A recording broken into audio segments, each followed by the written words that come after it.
만복의 그런 하나님 부르시겠습니다. 만복의 근원 하나님, 온 백성 찬송 드리고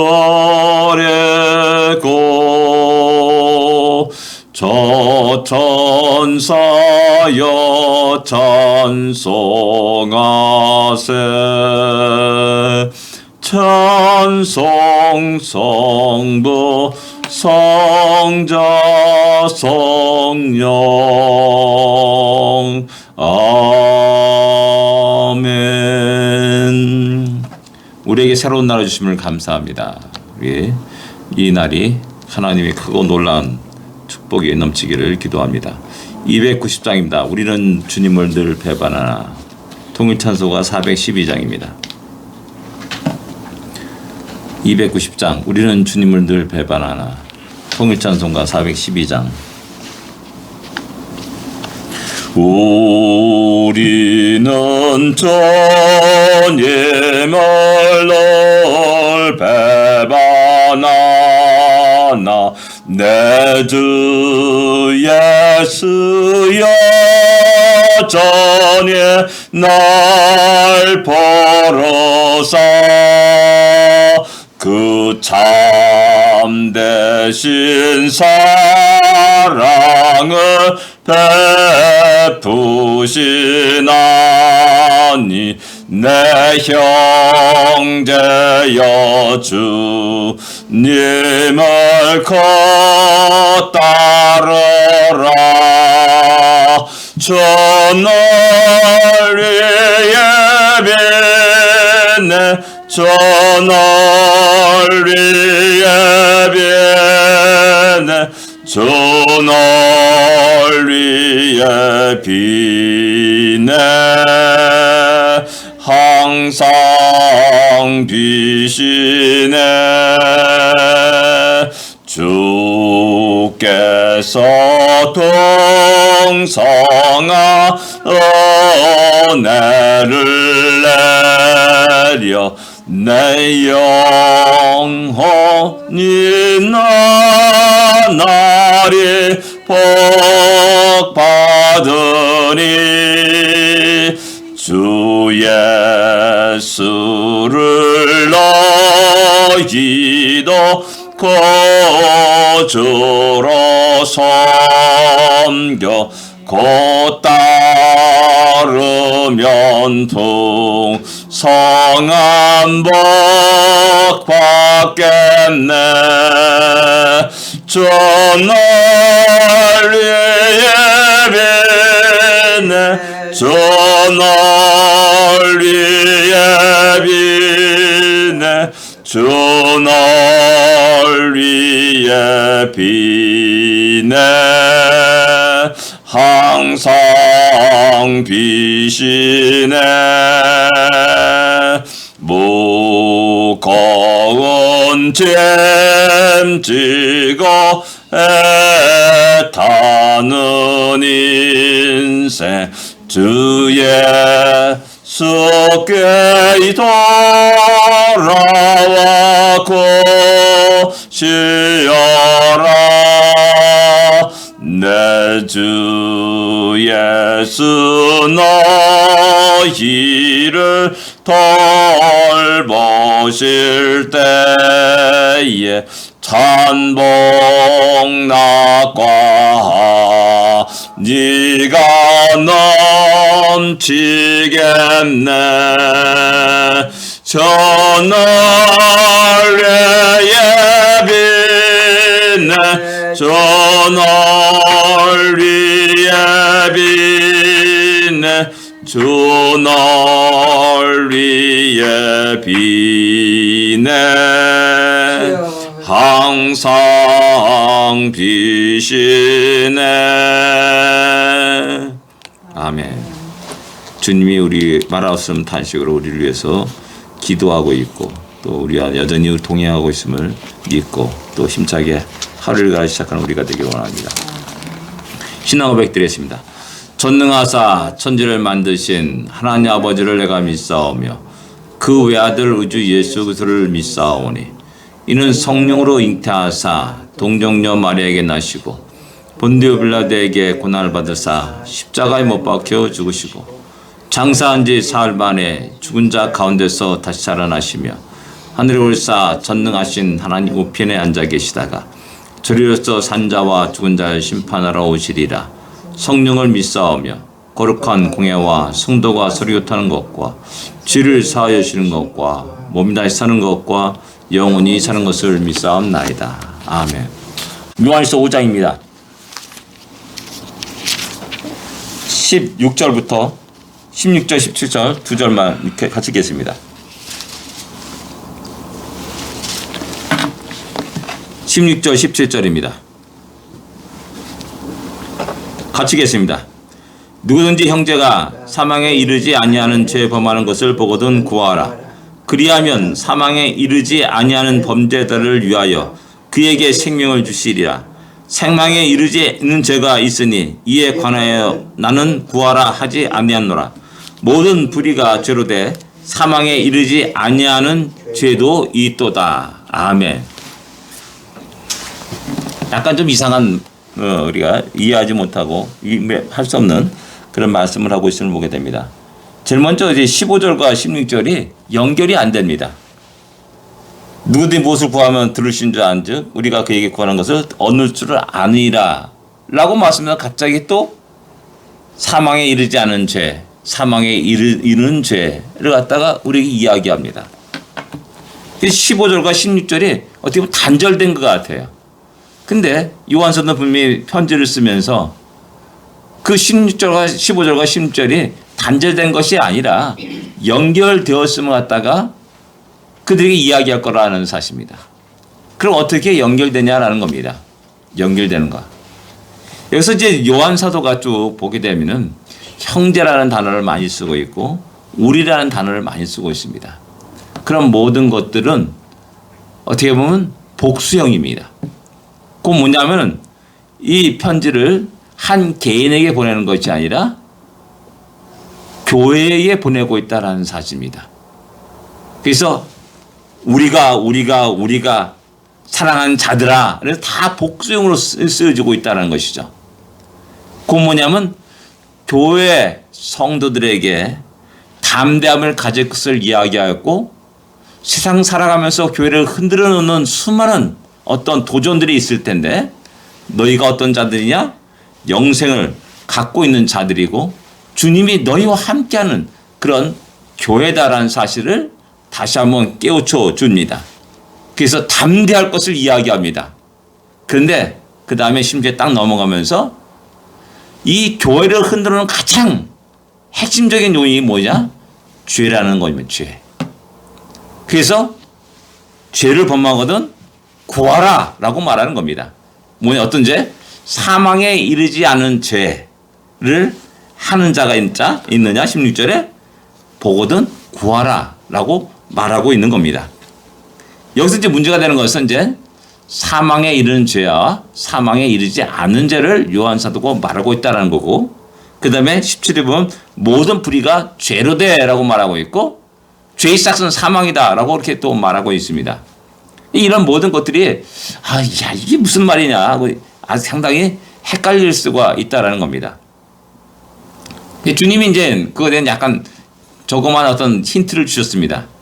성령을 회방하는 자는 결코 사함을 받지 못한다라고 이렇게 말씀합니다. 그래서 사망에 이르는 죄, 그것은 성령 회방죄냐라는 겁니다. 그 성령 회방죄가 또 뭐냐?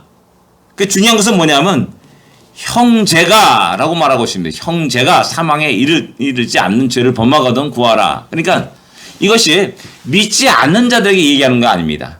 믿지 않는 자들은 야 하나님이 어디 있어? 라고 이렇게 얘기합니다. 야 나는 하나님과 동등이야. 뭐 우리가 보통 이제 군대 가서 우스갯소리 얘기합니다.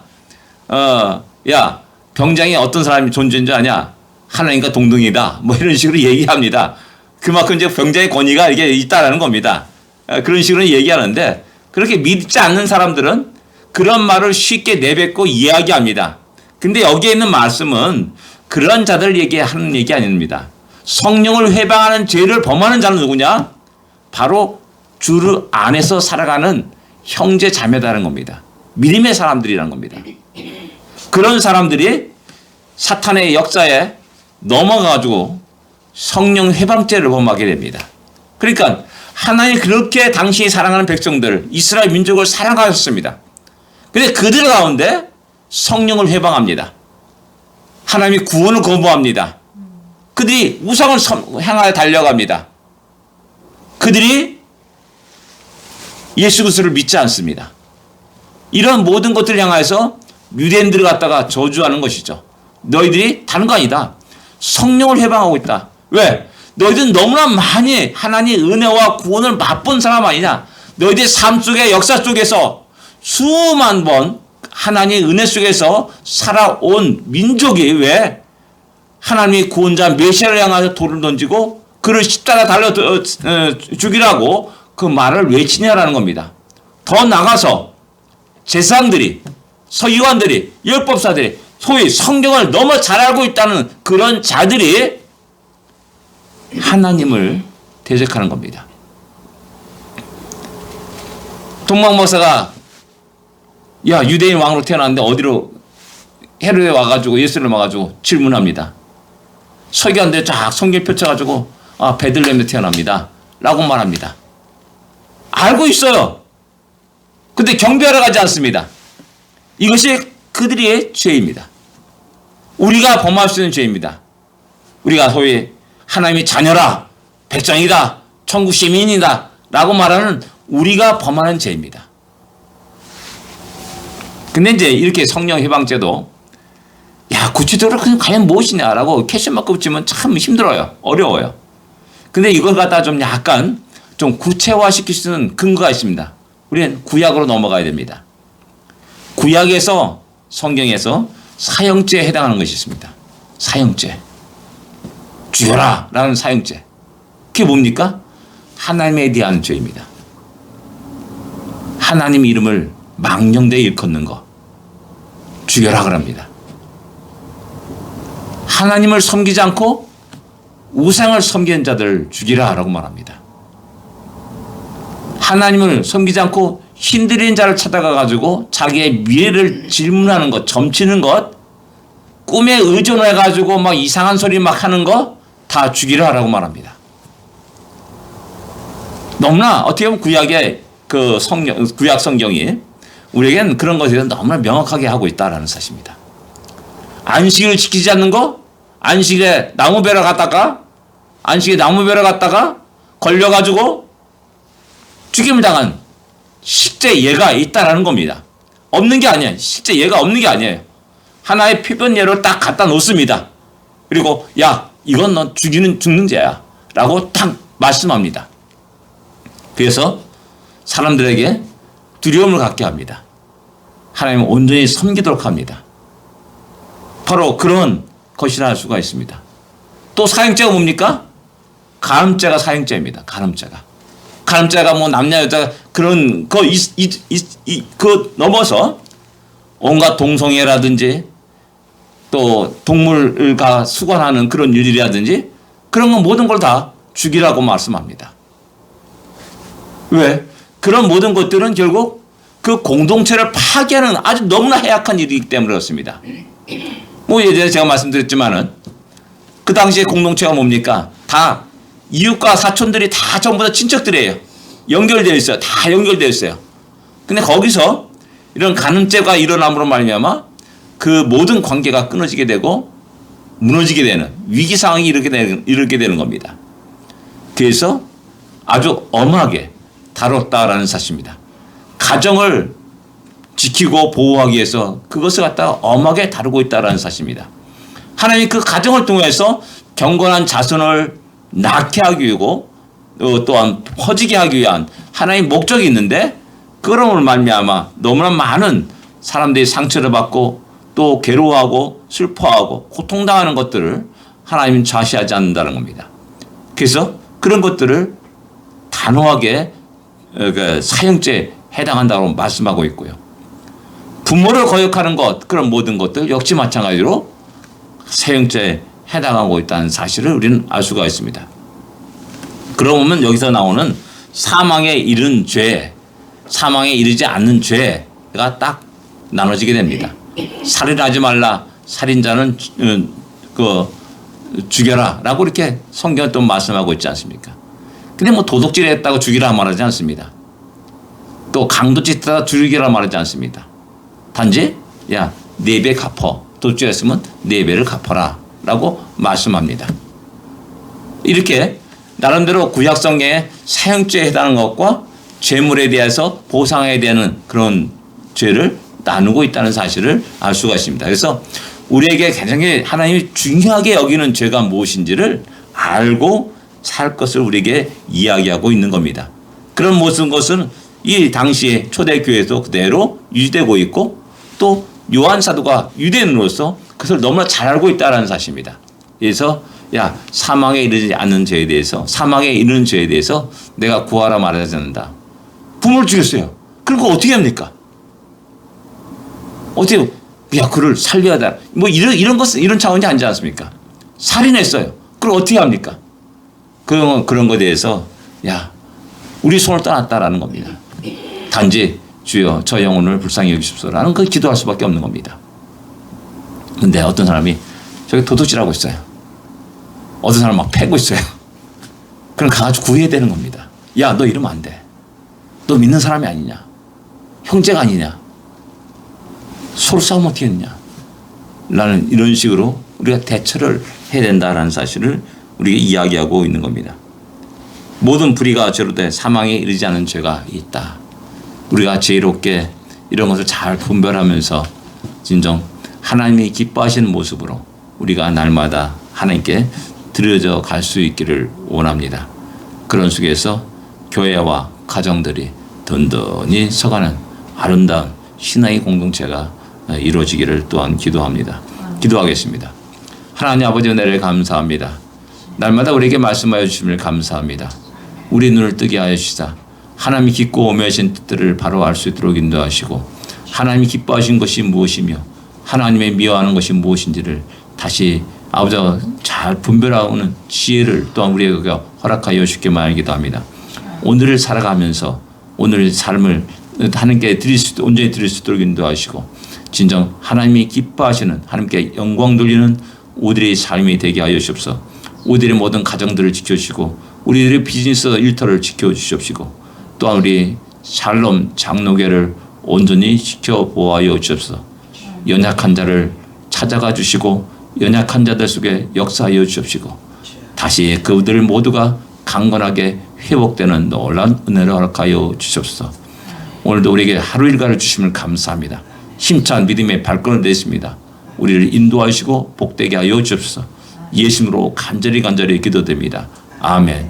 하늘에 계신 우리 아버지여 이름이 거룩히 여김을 받으시오며 나라의 마옵시며 뜻이 하늘에서 이루어진 것 같이 땅에서도 이루어지리이다. 오늘날 우리에게 일용할 양식을 주옵시고 우리가 우리에게 빚진 자를 사하여 준 것 같이 우리 죄를 사하여 주옵시고 우리를 시험에 들지 말게 하옵시며 다만 악에서 구하옵소서. 대개 나라와 권세와 영광이 아버지께 영원히 싸움나이다. 아멘. 승리하십시오. 복된 하루가 되십시오.